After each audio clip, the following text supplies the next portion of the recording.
Welcome to County Board Wrap-Up, where each month we meet with board members to discuss the key actions they took at the county board meeting and how those actions impact you and your neighbors. We're joined today by County Board Chair Katie Crystal, as well as board member Libby Garvey. Libby, Katie, thank you both for being here today. Now, I'm going to be asking the board members today about the $3.4 billion combined county schools 10-year infrastructure plan they adopted, the decision to buy 3 parcels on Shirlington Road to park buses, actions the board took related to the expected fall opening of Ballston Quarter, and a lot more. So let's get right to it with the CIP. The board approved the capital improvement plan this particular meeting. Let's talk about the highlights of that. Absolutely. So this is a CIP that first and foremost focuses on maintaining what we have. We think that's consistent with what we heard from the citizens of Arlington, hundreds of whom took the time to write us, to go online and participate in a survey, to come to our public comment. And that emphasis on maintaining what we have is an important one. There are some areas of expansion in this CIP in addition to the maintenance. One of them is a significant expansion in the amount of money that we give to Metro Capital. That's a result of the General Assembly legislation that we've talked about before on the program. The other area of expansion is a $614 million building program for the Arlington Public Schools in order to keep up with our growing student population. Of course, 2 areas that have been topics of discussion many, many times here on County Board Rep. What did you hear from the public? There was an extensive public input time period for the CIP this year. What did you hear with them in regards to those 2 expansion areas and perhaps anything else that stood out? Well, you know, I think the thing that stood out the most was the NC program, Neighborhood Conservation. Yeah, and that's been an ongoing program, and it got cut back significantly, and it was, people were, you know, upset, understandably upset. That program, I think, needs a relook, which is one of the things that we decided about in the end. There are like 30 projects in the queue waiting to be done, and we're just kind of get farther and farther behind every year. Also, folks are sometimes upset because they may want to do some pretty things with a sidewalk and make things look nice, and when they do that, our staff, if the water and sewer needs fixing, they got to go in and do that, and then that adds, and that of course adds quite a bit of expense. And then people feel like, hey, we didn't want to spend money on this; we wanted to spend it on. We just wanted to make it pretty. We wanted, yeah, and or functional and walkable. Or functional and walkable, absolutely. And to some extent, this CIP was in some ways easier and harder than in the past because we just didn't have a lot of money this time. By the time we took care of that big increase in Metro that Katie mentioned, and the schools and their needs, and keeping everything in a state of good repair, which I think was really good of the manager to make that as a focus. There really wasn't money to do more, which in some ways made it pretty simple because people wanted to do things, and it might even be great, but we don't have the money. And that's kind of not a first, but you know, Arlington's been used to having a lot of resources to do what we need to do, and right now things are tighter than we're used to. So there was some upset about that, but I think people overall took it pretty well, and I think crisis is a terrible thing to waste, and I think a real good look at the NC program is going to be a good idea and get everybody talking about it and exactly how is it that we want this program to function and what money should go for what and what's the role of citizens, what's the role of staff. So I think it's a good thing to step back and do, but understandably distressing to people. Sure. Now, you know, the extra funding for schools, for Metro, that is nothing new to Arlingtonians. It's something we've been talking about for quite some time. We knew this was coming. However, is this something that's going to be an ongoing thing that we're going to really have to, is this a one-time, you know, infill of payment, or is this something we're going to have to prepare for years to come? So the answer is very different for those 2 categories, Metro and schools. With schools, we've had an aggressive building program, a number of, well into the double digits, major expansions and new school projects in recent years, and we think that will continue. It's certainly the intent of the school board to continue to add the facilities we need, expand the facilities that we need to meet our growing student population. So I do think that's part of an ongoing trajectory. With Metro, it was not forecast. As we've talked about before, the state's decision to meet our share of the $500 million regional commitment balanced almost completely on the backs of the localities with very little new revenue sources nor any new state funding was not the optimal resolution to the Metro funding needs, although we are excited to have dedicated funding. It is very much a commitment, I think, of members of this board as well as the region, as well as actually was stated recently by the governor. summer to return to the General Assembly and try to find ways to fund Metro that doesn't put the state of good repair and long-term future of Metro in direct competition with other important transportation projects, and that's true for Arlington. So we're hopeful, we're more than hopeful, we're committed to working in the next couple of General Assembly sessions to try to make sure that the crunch we're feeling in this CIP isn't permanent. Now, Arlingtonians, of course, want the CIP to really align with their values, their priorities of the community. We've talked about this kind of a lean CIP year for a lot of, the favorite projects, that kind of thing that have gone through because of these somewhat unexpected expenses in some areas. Do we feel like it still kind of aligns with those priorities? One observation, transit and schools are top priorities. Yeah. And one observation I'd make is, we've talked about this does feel like a constrained CIP to us. One of our colleagues, Mr. Gutschall, noted in our adoption that, a lot of communities would look at what we call constraint and feel a lot of envy. So, I think the important thing to note is that this does invest in maintaining and keeping up to the high standards for infrastructure, whether that be streetlights, paving, water and sewer, which I know we'll talk about in a moment. Those things are going to be kept up to Arlington community's values and expectations about those core services. But sometimes I think we are a community because we've prided ourselves on progress, on moving forward. And sometimes when we're not aggressively investing in what's next or the new, it can feel like we're stagnating. So we've really tried to move forward, invest more in those areas that are so important, Metro and schools, and focus on high states of maintenance for what we have. But I know that sometimes doesn't feel like quite the same level of energetic or robust investment in new projects that Arlingtonians are used to. No, it's sort of human nature. You want to get something sort of new and different and exciting rather than fix what you've got. But, we've got to keep fixing what we got. And we've got to plan for the future. We do, and we need to pull well, back a little. On another major discussion of infrastructure, the CIP is primarily an infrastructure type thing. So another big discussion of infrastructure came from the solid waste master plan. Mm-hmm. Let's talk a little bit about that one. Yeah, that was a really interesting, I think in a way, I viewed it in the end really as community engagement in a way, because it was 2 years developing this plan, and basically we have to have the capacity, we've done things with our water sewer treatment plant, but we've got to do more. It costs a lot of money, and again, that's something that you don't see till it doesn't work, and then you're in really big trouble. So it's not very exciting. Right, but it's a good thing to not notice. It is a good thing to not notice. And then there was a lot of concern because it looks like we're going to need to be, putting in a fair amount of money and treating what we've got. But the staff worked for 2 years on this, and they seemed to be engaging the community. I mean, they had a lot, but we had a lot of people come, and they were upset about expense. They were upset about gases that might be noxious to people. They had a lot of things they were concerned at, which I think our staff addressed pretty well. And the real issue was, I think there was an assumption that we're voting on it, that then we're done, and we know what we're going to do. Well, no, we're going to take the next 2 years to plan. So one of the major issues was, can we share facilities around the region rather than build more of a facility ourselves? It seems wasteful if there's space. And staff has done a lot of checking. It's not looking super positive, possibly Blue Plains in the district, but they don't even know quite where they are. So both the district and we need to do a lot more planning and study before we make the decision. And we will be working with people. I think in the end, folks understood that, and we're going to put out a timeline, which I asked for, just to make it really clear to people what we're deciding when and where you can have comments and where we're going to report back to you. And that had not been clear to people. They kind of thought this was a done deal and over and it was done, but this is actually the beginning. It's the end of the beginning, I guess, is what you would say on this one. Yeah. So we've got a lot more work to go, and I think we've left everybody in a good place, I hope. And the 2-year work group, which included representatives of the neighboring civic associations, subject matter expertise, as well as our staff, took what I thought was a very sensible approach to evaluating a series of alternatives. They called it a quadruple bottom line. Mm-hmm. So evaluating each of those different alternatives for how we might process solids at the water pollution control plants, looking at the impacts on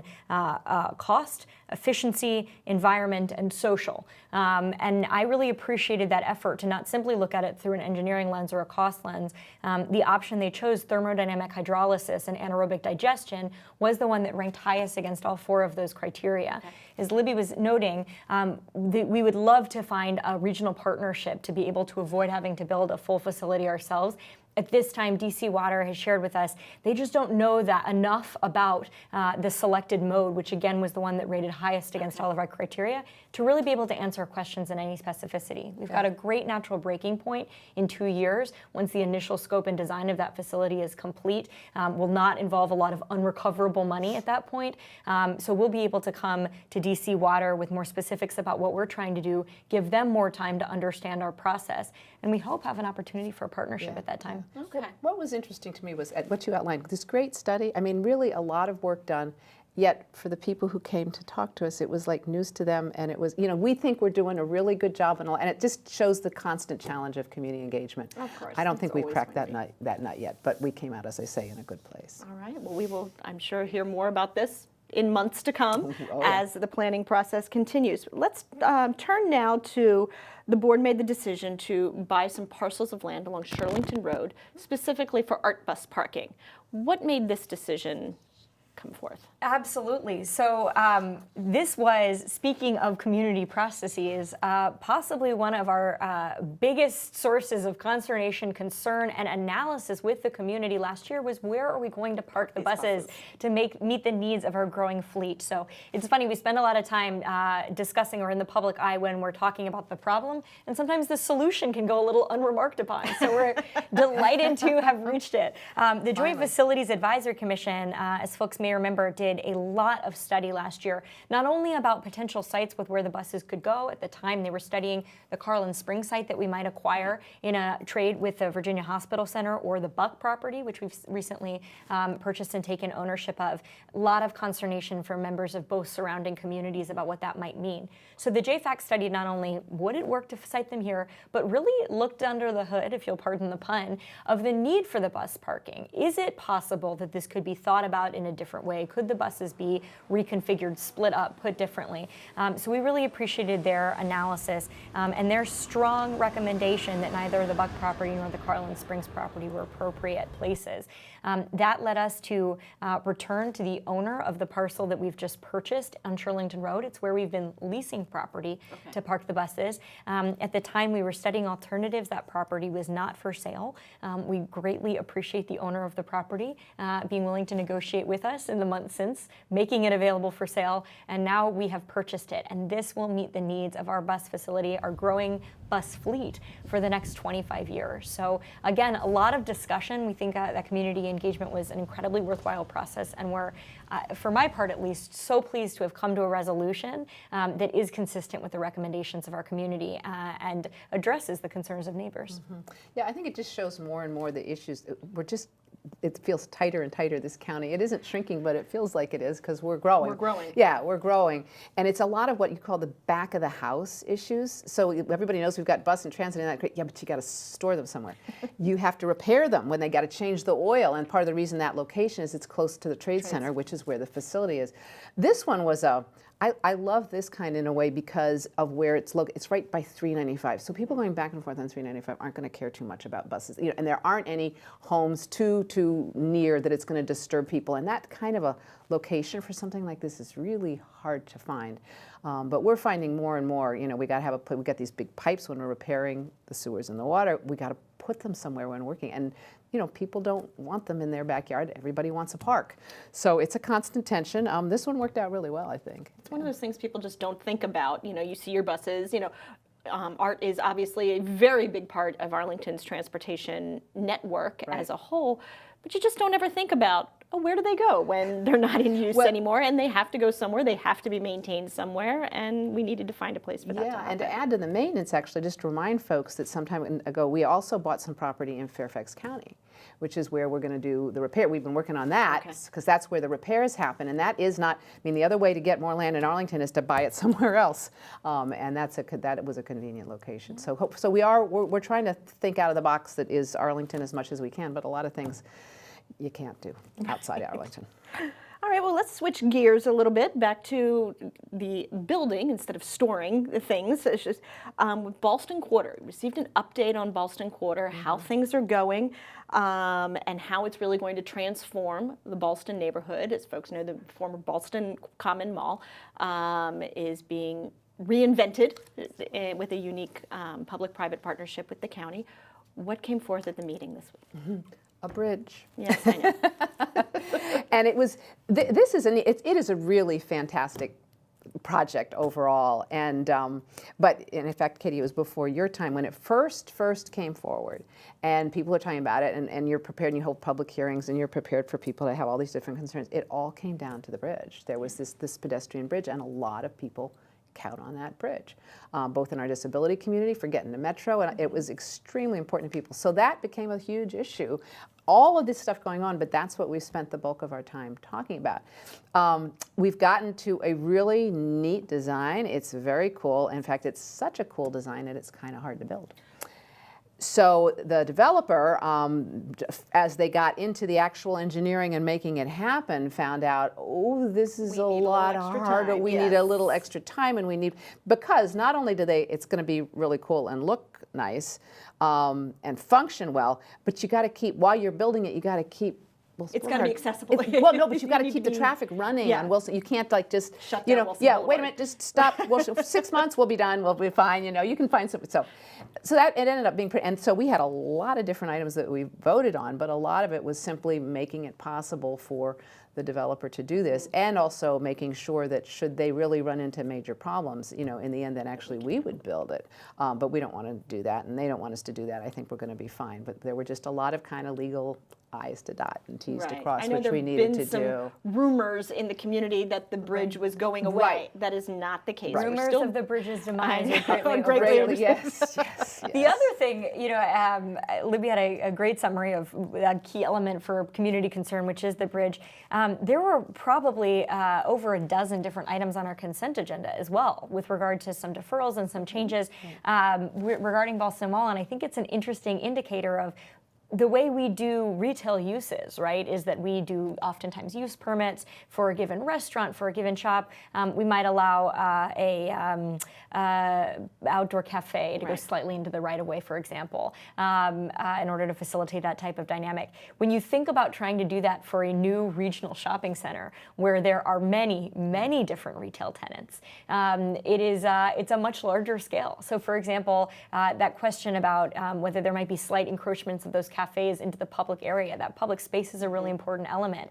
So we want to make sure, and we deferred some items to look at that holistically, right? What is the total picture of 5 outdoor cafes having seating, and how does that interact with the public realm? So this is just a scale of thinking about retail and how retail both activates and interacts with public spaces. It's sort of an exciting planning exercise. And we even came down to, one of the things about it was a sign. They want a sign like a hairdryer. You have the hairdryer sign. It's temporary, but we had to like, okay, there were some changes to make it possible to put the hairdryer, which is going to be cool. And then maybe just a word about the whole, so Boston Mall is what we call it. Commons Mall is what it's called. Now it's Boston Quarter coming out, and it's really a national trend, probably global, but I haven't read about the global trend, on just these big shopping centers just aren't what people want anymore. They want more of a feel of being like in real shops in the street. And if you look at the picture that we've got here, you can see all of a sudden it's looking like, oh, these are shops on a street. It feels, and you're outside a lot more. It's really, they say we're just turning the mall inside out. It seems to be doing very well. I understand a lot of the restaurants and stuff are already, leased up. So I think they're feeling very positive about things, hoping to get it open by time for Christmas shopping in November. We'll knock on wood. And then of course there's residences going up. That will be delivered a little bit later, and office. Yeah, it's going to be a true, what we call mixed use. It's going to be great. And originally you hear, well, the Boston Common Mall didn't succeed because we already have other shopping centers around Arlington that are very successful. This one, the new spaces that are coming in are a little more, as you were saying, Libby, destination focused to kind of make it, it's not just run in and buy a sweater. Well, it needs to be an experience now, because people don't run into it. They go online and they go to Amazon, or whatever, and they get it shipped here. Well, I think you're so right to remark on that, Kara, because one of the things we've talked about, not only with Boston Quarter, but throughout the county, is the changing nature of retail. Folks are interested in seeing a neighborhood hardware store, right? But we all buy our hammers on Amazon.com, right? So actually, some of us old-fashioned people, I do go pick, but that's there you go. So Libby is supporting thing. a hardware store. It's a generational thing. So I think the question becomes one is, what what is the role for the private sector, what is the role for the county, and what is the role for all of us as consumers when we think about our changing retail environment. This is going to be, I think, a huge conversation with regard to the planning for the future of Lee Highway. It's a big conversation happening with our commercial market study happening right now in my neighborhood of Columbia Pike.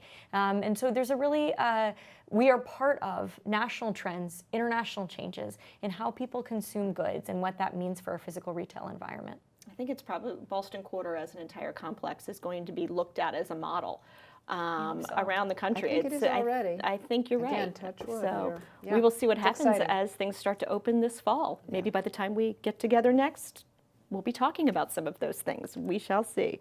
All right. Well, at that point, we're going to take a short break. And when we return, we'll chat with our board members about a new child care center approved on Lee Highway. Stay with us.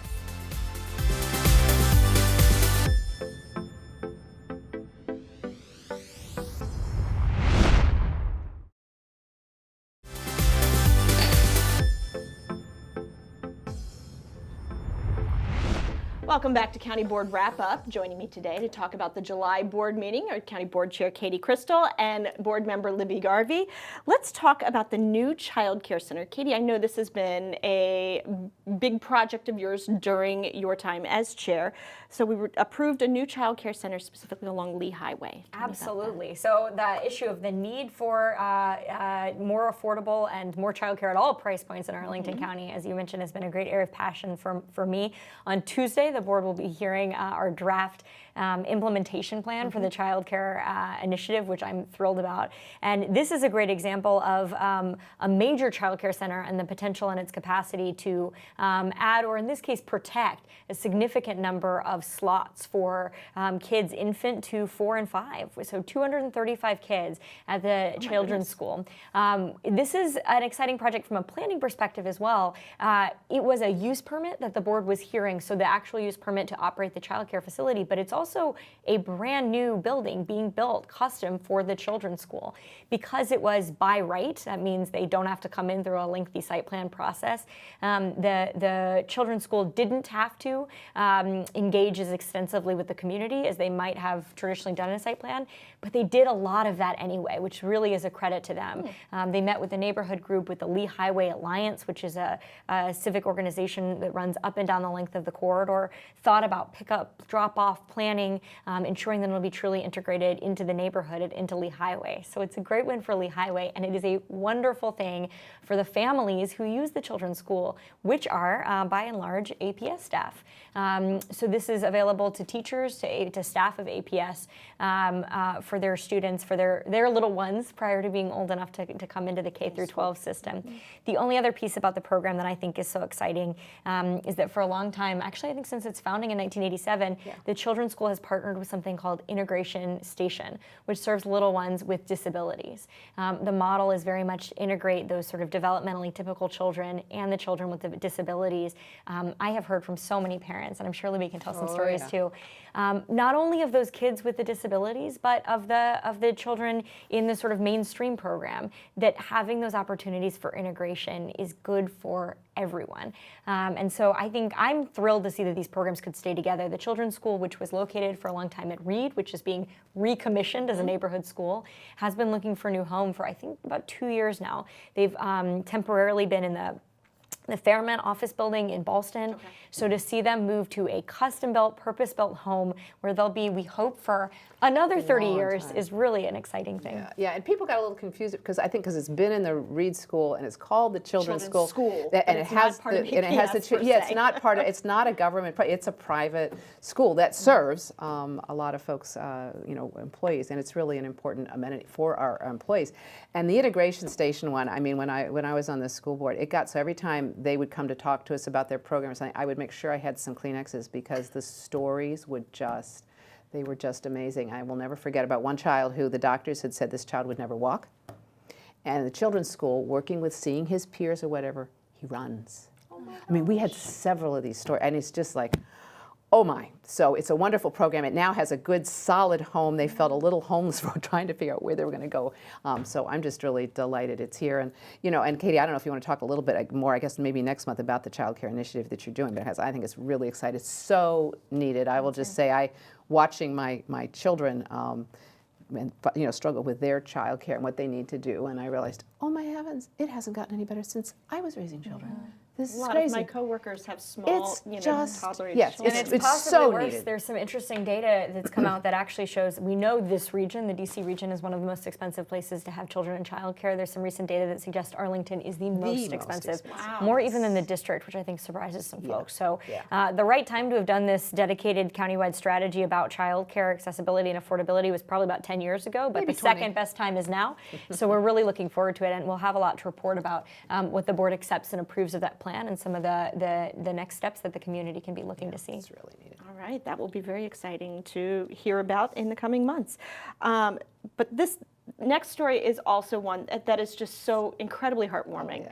A few months ago, we talked about an individual who anonymously made donations to help Arlingtonians become citizens. And that this initiative has just taken off. Tell me a little bit about this update. Well, our immigrant community is so much part of who we are and so much a part of our community, but becoming a citizen is not an easy task. No. There's all this time, and it's a $725 fee.